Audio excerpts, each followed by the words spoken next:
Olá, meninos, meninas. Vamos lá iniciar nossa próxima aula de Sociologia. E vamos começar agora numa parte bastante fundamental e importante da Sociologia. Começamos a falar do primeiro dos três clássicos da Sociologia. Autor esse que cai bastante nos Enems, vestibulares. Ele é bastante importante no entendimento que a gente tem de estrutura da sociedade. É o francês Émile Durkheim. Durkheim nasceu em 1858 e viveu até 1917, ou seja, já é um autor bastante atual, né?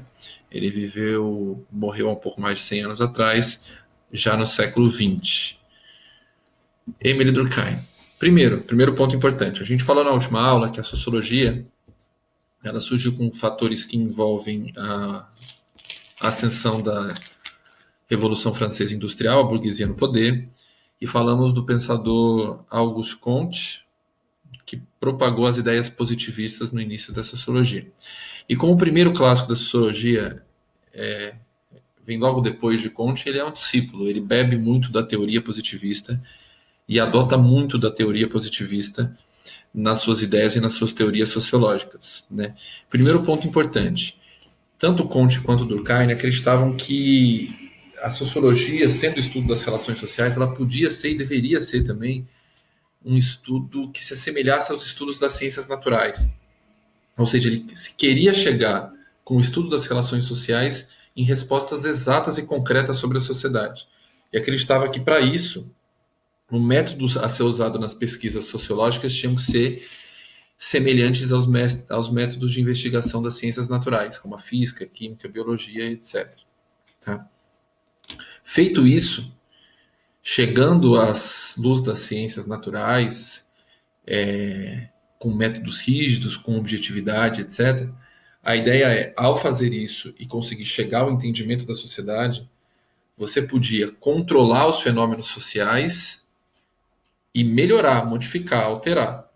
É bastante pretensioso essa primeira ideia da sociologia, como se ela tivesse a capacidade de estudar a sociedade e as relações sociais.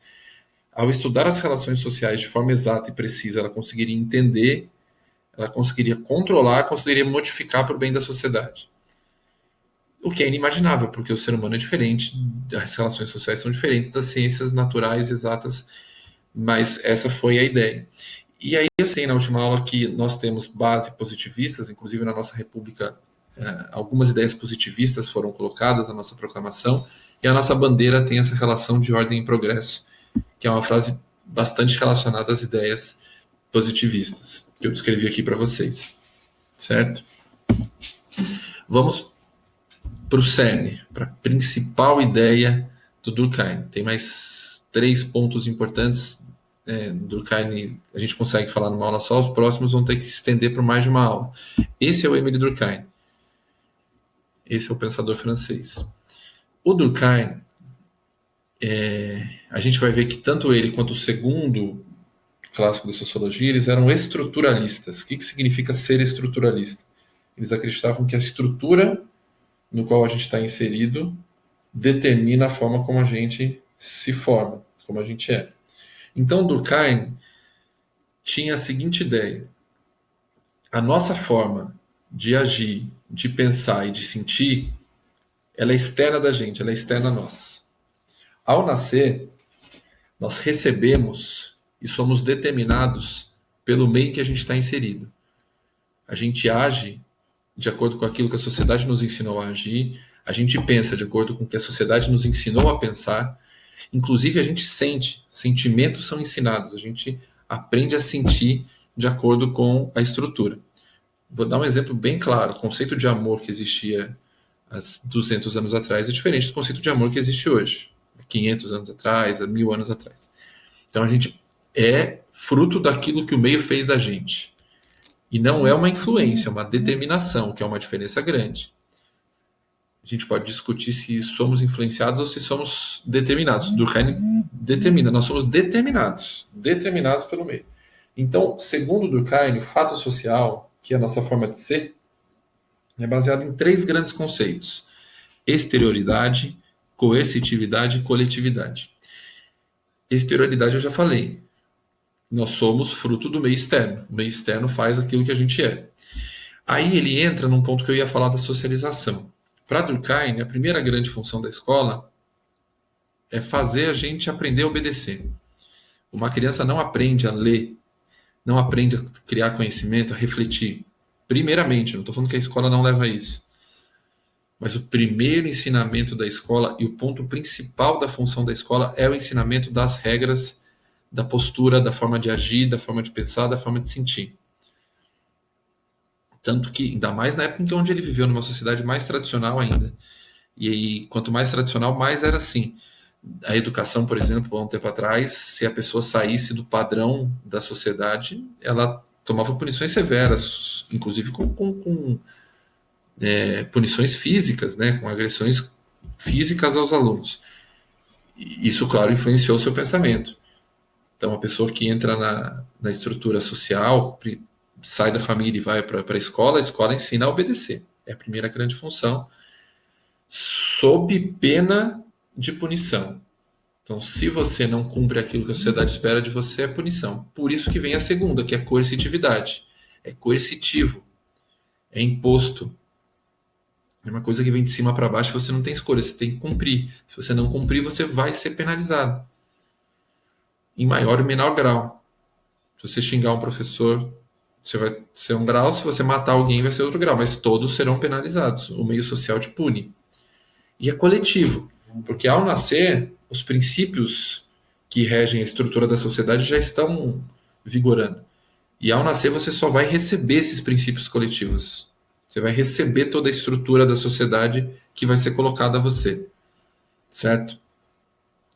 E aí ele vai dizer que existem em algumas situações a chamada anomia. Anomia significa sair dessa normalidade, sair dessas regras. E essa anomia é essa anomia que é penalizada. Né? O que, obviamente, no sentido das sociedades tradicionais fazia todo sentido. Qualquer pessoa que saía da chamada normalidade, em algumas épocas, ser canhoto era um problema, ser tímido internava em hospício. Então, existia um padrão de normalidade para determinadas sociedades tradicionais. E qualquer saída desse padrão de normalidade era visto como algo errado. E aí Durkheim vai trabalhar com dois conceitos muitíssimo importantes. Um, inclusive, muito utilizado no mundo atual, e muita gente não delega ao seu autor, não dá o mérito ao seu autor, que é o conceito de alienado e transgressor. O alienado é aquela pessoa que recebe todos os princípios do fato social, todas as regras que a sociedade os coloca, não reflete sobre ela e reproduz aquilo. Então ele vai aceitar todo o fato social, coercitivo, exterior a ele, e vai agir de acordo com o que a sociedade o colocou. Ele não vai refletir e pensar. Para Durkheim, isso era o certo, isso era bom. Ele considerava o alienado um ponto positivo. O transgressor é o contrário. É o que vai causar o problema, é o que vai fazer o questionamento, é o que vai transformar o fato social em algo a ser questionado, o que obviamente poderia gerar uma punição. Mas olhando hoje, tirando do Durkheim um pouquinho da nossa conversa, são os transgressores que transformam a sociedade. É uma mulher transgressora que leva a luta feminina, é um negro transgressor que leva a luta contra a escravidão e assim por diante. Né? Milhares de exemplos para a gente dar. Para o Durkheim, a sociedade em que ele viveu era uma sociedade bastante transitória, ele viveu no século XIX e XX, e ele dividiu a sociedade em dois períodos importantes, que eram as sociedades mais tradicionais e as sociedades mais complexas, né? E ele dividiu no conceito de solidariedade mecânica e solidariedade orgânica. A mecânica eram sociedades mais simples, as tradicionais, e as orgânicas mais complexas. As sociedades mecânicas pode ser descrita, eu não vou ler tudo isso, é só algo para ajudar vocês, mas pode ser descrita como o funcionamento de um relógio, né?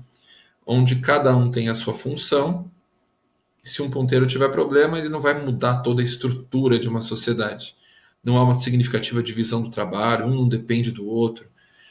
E tinha uma coerção muito grande. Era muito violento, muito punitivo. Aliás, quem defende a volta da tradição, ele é, em geral, bastante violento, punitivo, sanguinário, gosta de coisas que levam à punição.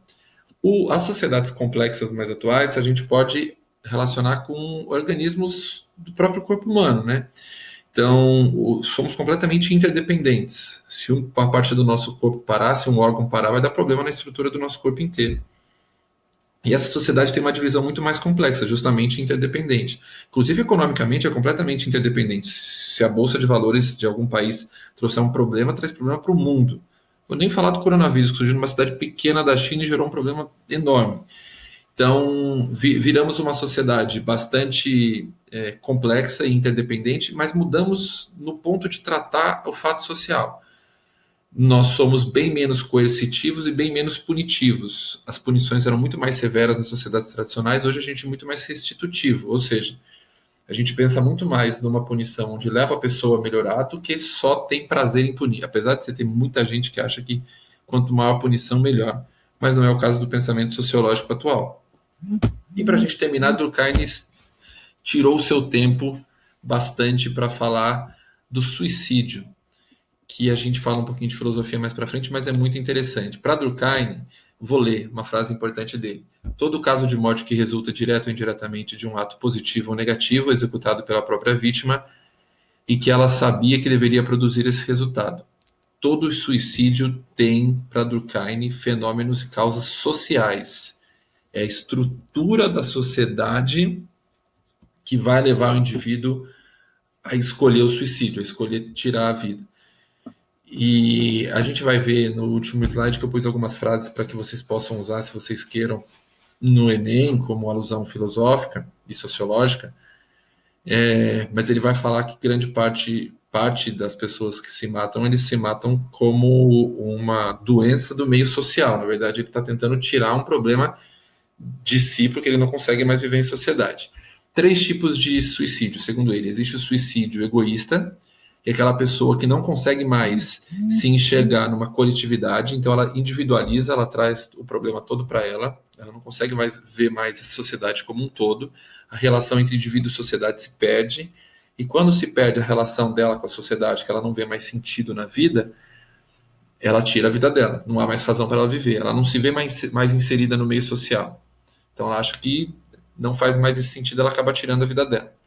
O suicídio altruísta, que é o segundo conceito, ele é bastante interessante também, que está relacionado com um conceito de separação. A vida passa a ser insuportável, né? A gente costuma dizer que quem se mata, ela não tem. Ninguém que se mata quer se matar. Na verdade, ele quer tirar uma dor que está insuportável.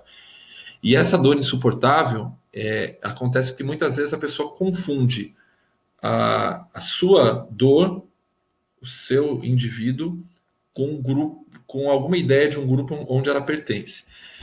Essa confusão entre situação de si e a situação de fora de si mesmo gera, por vezes, o suicídio altruísta. Por exemplo, a pessoa que se mata em nome de uma religião, sei lá, pessoa que em nome de um país vai se matar, vai guerrear, é uma pessoa que perde essa noção daquilo que é si mesmo e daquilo que é externo. Então, através de um motivo externo, de um grupo, ela acaba cometendo esse suicídio. E, por fim, o suicídio anômico é aquele de anomia social. Esse é um contexto histórico, totalmente relacionado à sociedade. Algumas sociedades que passam por situações muito difíceis, por crise econômica, estamos agora numa situação muitíssimo difícil, pandemia, crise econômica, os próximos anos serão muito difíceis. Nesses períodos de muita dificuldade na história da humanidade, o suicídio cresce, porque as pessoas não conseguem ver coesão, normalidade social. Essa normalidade social leva as pessoas a não conseguirem enxergar essa coesão e muita gente acaba tirando a própria vida. Períodos de grande revolução e de mudança na estrutura social levaram a suicídios muito grandes. O período da peste negra teve muito autoflagelo e muita gente se culpando por toda a crise e estrutura social. No fim, algumas frases. Nosso egoísmo é em grande parte produto da sociedade. A educação é uma socialização da jovem geração pela geração adulta. Aquela frase que eu citei, o indivíduo se mata para parar de sofrer, que é uma frase bastante importante. Caso caia algum assunto de suicídio em redação do Enem, a sociedade, cada meio social particular, estabelece o ideal que a educação desenvolve. Certo? É isso. Agradeço a todos e a todas. Um abraço.